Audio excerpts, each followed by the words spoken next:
Welcome to the Citizens Report for the 26th of March 2021. I'm Elisa Barwick. Joining me today is Citizens Party Research Director Robert Barwick. Welcome. Thanks, Elisa. And on today's show, Morrison and AusPost wilt under spotlight, and RBA, senators are revolting. So firstly today, Morrison and AusPost wilt under spotlight. Now we're going to get straight into it today. We have a very dramatic show with lots of footage to show you, which conveys the quite dramatic shift point that we have reached, where there is tremendous pressure bearing down on the Prime Minister Scott Morrison. There are cracks appearing within his own coalition government, which could spell the end of his leadership, could spell the end of the government potentially. Such is the dramatic period that we've reached. And in the thick of it is the Christine Holgate Australia Post affair, as we've been talking about regularly on the show. Now, this came to a head, this situation, on Tuesday when Scott Morrison gave a press conference in response to further revelations of the debauchery going on in the Canberra bubble. Well, he holds this press conference following the Peter Van Onselen show the night before, which showed real depraved debauchery, sexual debauchery in Parliament House that everyone found shocking. And then he cried some crocodile tears because, sorry, I don't have any sense that he's sincere in any way. He cried some crocodile tears, and of course, usually that gets the press off your back. But he gets this one question from Sky News, and he arcs up and he says to Sky News, well, people in glass houses shouldn't throw stones. And he cites this case of an alleged complaint involving Sky News staffers, which didn't prove to be untrue, basically. And News Corp hit back. Now, News Corp is Rupert Murdoch. And when it was clear that the Prime Minister didn't have a leg to stand on, that he had made an issue out of something that wasn't true in the way he said it, he rushed that night to put out an apology, right? And so the question became that we asked the next day in a press release, you were right to apologise on that. Where's your apology to Christine Holgate? Because the same thing happened. Based on wrong information, he overreacted, in that case though, in a totally over-the-top way. So over-the-top, Elisa, that when he is trying to condemn sexual debauchery in Parliament House and rape and those sort of things in recent periods, he cannot muster a tone more condemning than he applied to Christine Holgate back in October, right? He's left himself no room to move. So a lot of people saw the same thing, including the one and only Alan Jones, because when Alan Jones lines you up, he doesn't miss. Watch. Yesterday, Scott Morrison called for the better treatment of women. He said he was committed to stopping women from being talked over by men, being overlooked and belittled, and he wanted women to have the same opportunities and the same voice as men. Prime Minister, what do you think Christine Holgate was thinking when she heard those remarks? The former CEO of Australia Post was forced to resign because she was trying to change the culture of Australia Post. Prime Minister, you were talking yesterday about bullying. You stood in the Parliament without speaking to Christine Holgate and went ballistic. You demanded she stand aside. Her voice was silenced. She'd given 4 Australia Post executives a watch in recognition of the work that they'd done to secure the most important deal in Australia Post's history. At the end of last month, the same Australia Post announced a 6-month profit increase of 100%. Christine Holgate was the CEO for 4 of the 6 months up to December. Prime Minister, you demanded this woman stand aside while an inquiry was conducted into the Watchers' affair. And if she didn't stand aside, you said, quote, she could go. Prime Minister, that's red hot stuff. What's this stuff about women needing to be heard and have the same say as a man? And what of the report? It completely cleared Christine Holgate.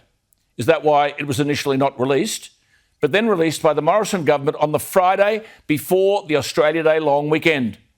And the so-called investigation by the law firm Maddox found that, quote, there was no indication of dishonesty, fraud, corruption or intentional misuse of Australia Post funds by any individual involved, unquote.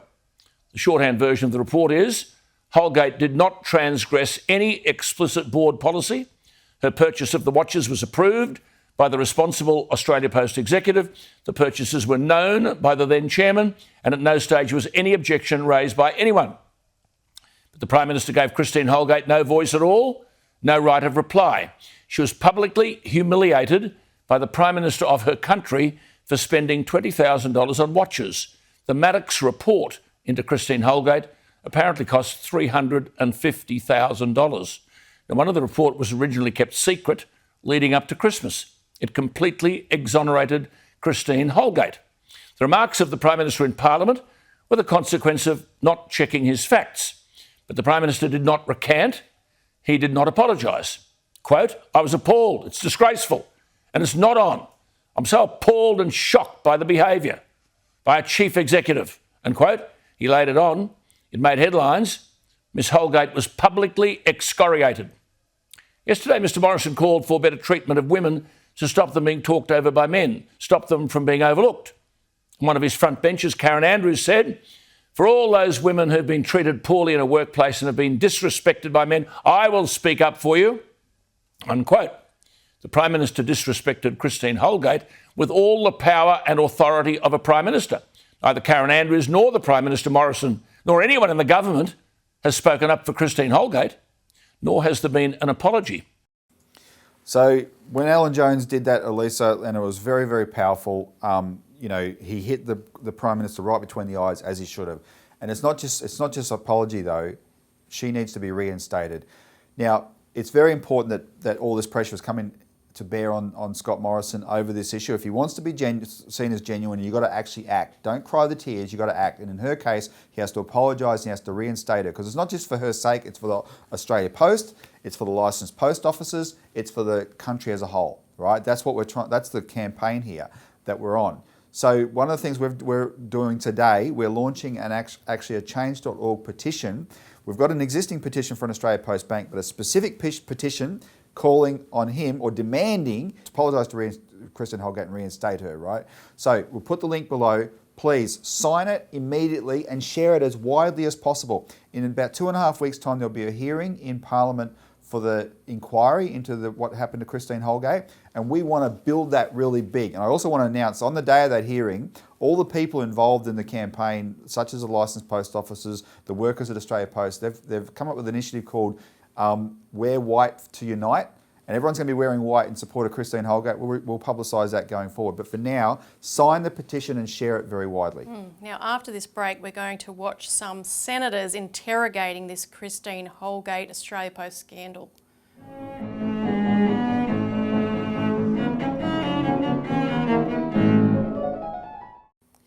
Welcome back to the Citizens Report, where we're discussing Morrison and AusPost under the spotlight, and we're coming to AusPost now because the day before all this broke out with Scott Morrison, the 23rd of March, Australia Post was being put under scrutiny, various of their leaders, by a number of senators. Now, Elisa, one of the things, and in the next segment as well, what you see is a lot of dramatic stuff actually happens in Parliament that you don't get to see because the media doesn't report it.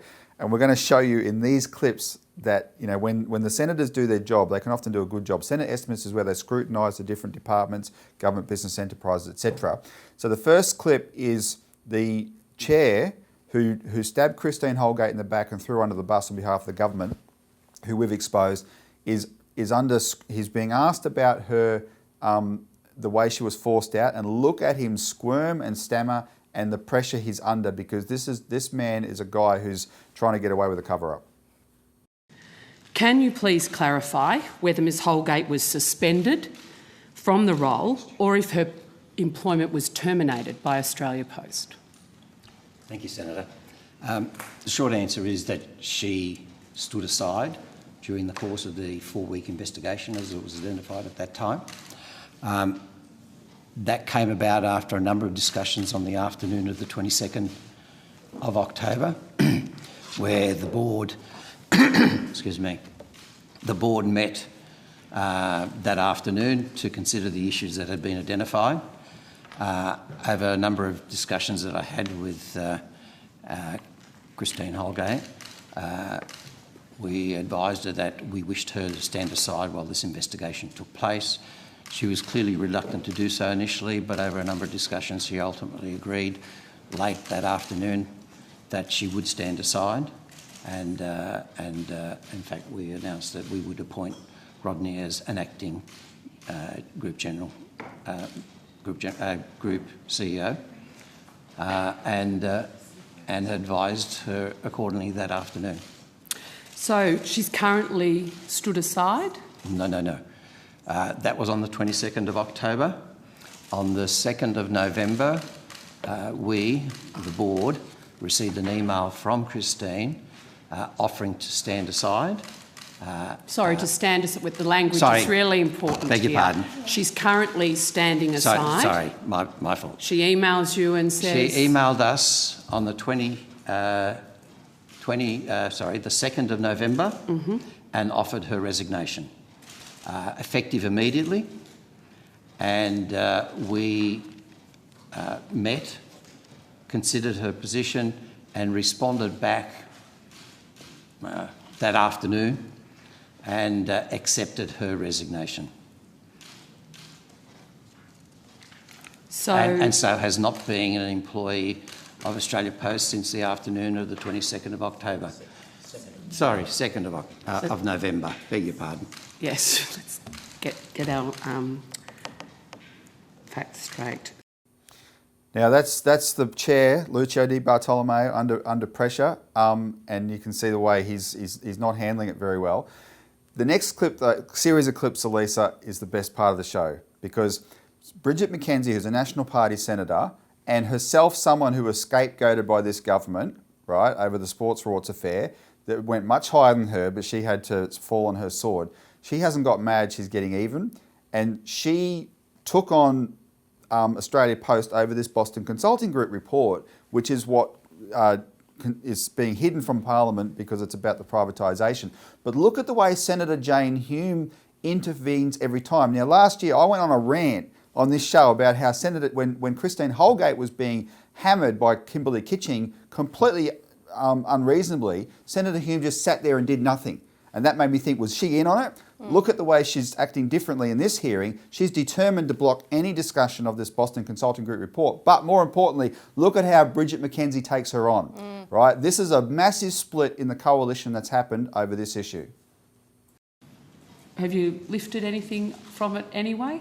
It's not Some really of the findings? appropriate for anybody from Australia Post to speak to the contents of that report. I'm Senator asking an McKenzie. independent agency, Minister, Yes. a question. But the report is the property of the shareholder departments, not Australia I'm Post. not asking so it's for the inappropriate report. for I'm all not the asking for employees the of Australia report. Post to speak I'm to not its asking contents. for the report, Minister.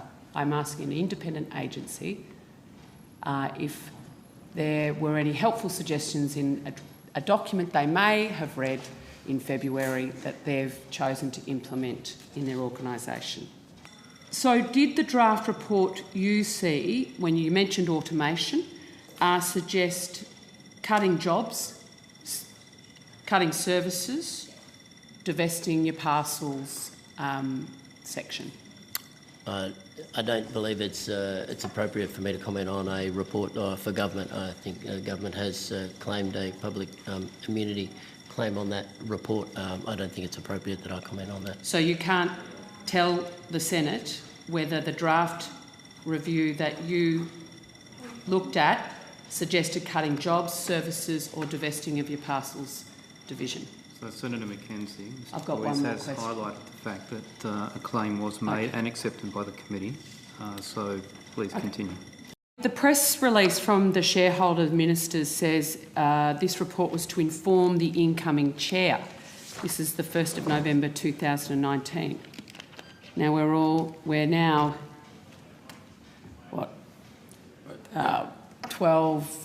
15 months down the track, and you're unable to use this report to inform your corporate plan 2023, which is actually why the shareholder ministers commissioned this report. Is that the case? Well, to the extent that we haven't received any final report, that's true.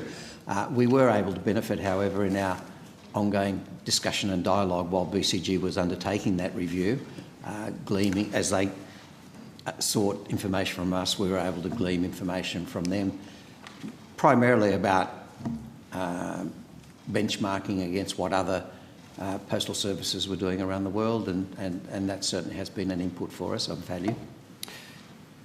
But it hasn't been able to... But we've not seen the final report, so no.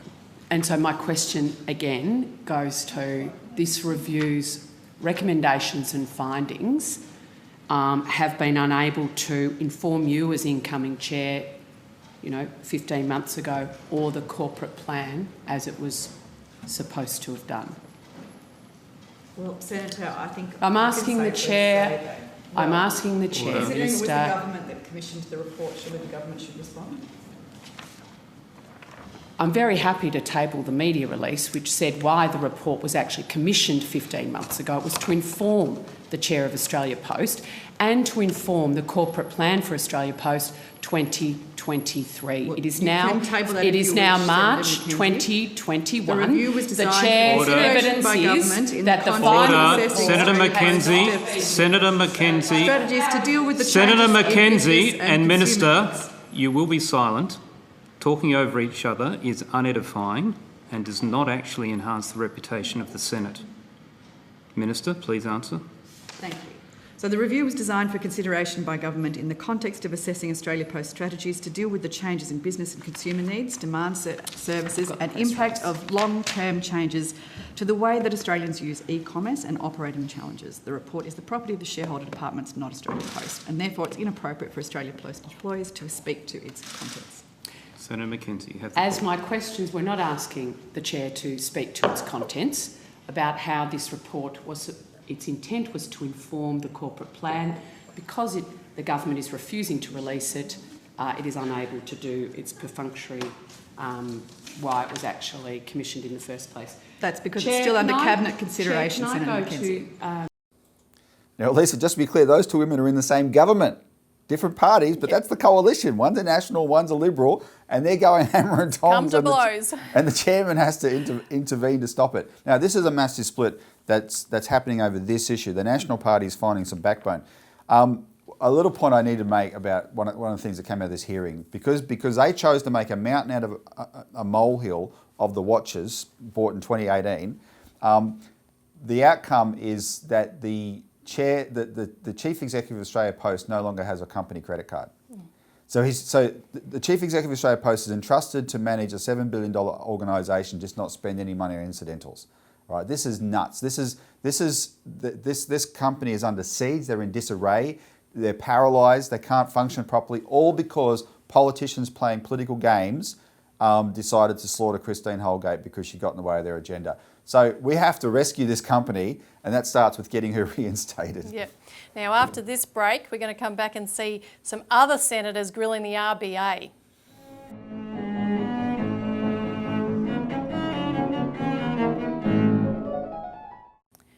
Welcome back to the Citizens Report. We're now discussing RBA. Senators are revolting. So we're talking about the Reserve Bank being under the spotlight now.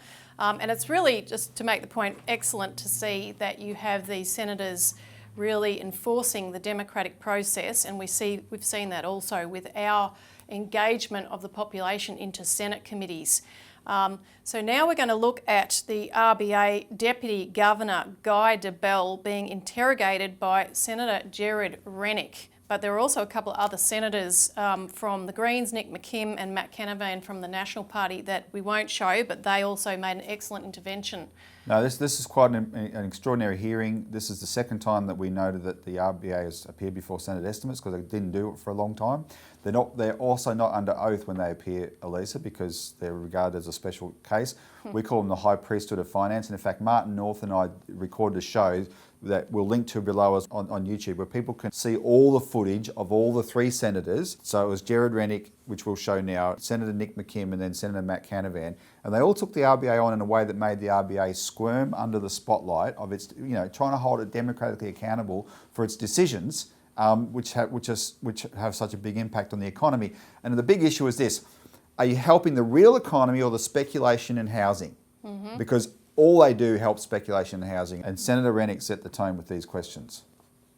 I would characterise the purpose of that is to of the term funding facility was to provide low-cost funding to the financial system and hence to borrowers, both households and businesses. On the back of that, the evidence suggests that's exactly what's happened. We saw borrowing rates come down on the back of that. So I'd say it's working as intended. Sure. I mean, I'd argue, and this isn't your responsibility, by the way, but if we can find $200 billion to underwrite banks or back them up, we need to find a similar amount of money to build some infrastructure and get the real economy moving as well. Has the RBA modelled what the inflation rate would be if it hadn't excluded land from the CPI in 1998? So we don't make any decisions as to what's included and excluded from the CPI. I realise that, but have you modelled what the inflation rate would be if land hadn't been excluded from the CPI? No. Right. Because that to me is a big part of when you justify lowering interest rates, you say inflation's low, but yet the CPI doesn't include the cost of existing housing or land. And let's face it, the average price of housing has risen by 7% on average over the last 30 years, and that's been excluded from inflation. And you have to ask yourself, had that not been excluded from inflation, could you lower interest rates? Because right now, I think we've got the potential of a housing bubble. We've got interest rates right down to, the cash rate's 0.1%. Home loans are going for 2%. There's only one way, and that's up from here. So I guess there's a lesson in this: is do we include inflation? The price of existing houses in inflation, and is that something that you should be taking into account when you're lowering interest rates? Well, I think the answer Dr. DeBell has already given indicates that that's not within the purview of the RBA, but... Well, I mean, I know it's not in the definition of inflation, but the fact is that this asset bubble has created a divide between the haves with housing and those who don't have housing. So we certainly take the effect of our interest rate decisions on house prices as something we take into account in the setting of our monetary policy decisions. Some of that is the way that some of the of our policy actions are transmitted. Sure. To the economy. So how do we get out of this now? We've got interest rates at 2%. We've got a big housing bubble. Interest rates are going to get up. How are you going to get us out of this? So I suppose one thing to note, Senator, is if we hadn't provided this stimulus, we'd have a lot higher unemployment. So that's a choice that you have to make, right? Our mandate is to achieve full employment and low inflation.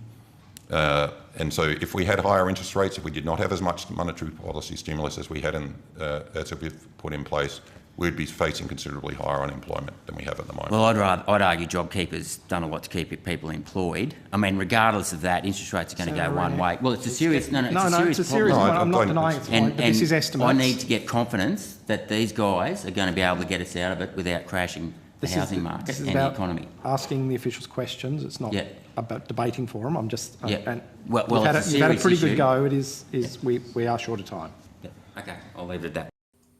Now, Lisa, even though you see these senators that, like Jared Rennick, standing up to the RBA, look at the chairman trying to protect the RBA from the questioning. That's how the establishment actually works in Parliament. But it's good there's more and more senators starting to defy that, right? That's why the show with Martin North is called Senators Defy the High Priesthood of Finance.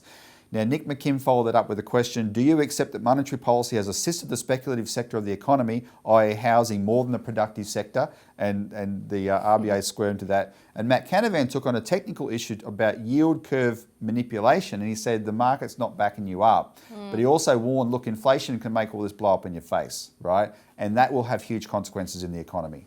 Yeah, there's great concerns rising globally about the slightest raise in interest rates blowing an entire debt bubble, which we discuss in this week's Australian Alert Service, because all the liquidity that's been bumped in can blow when that begins to be diffused. So ring in to find out more. We've run out of time again. Thanks for tuning in. Thanks, Robert. Thanks, Lisa. See you next week.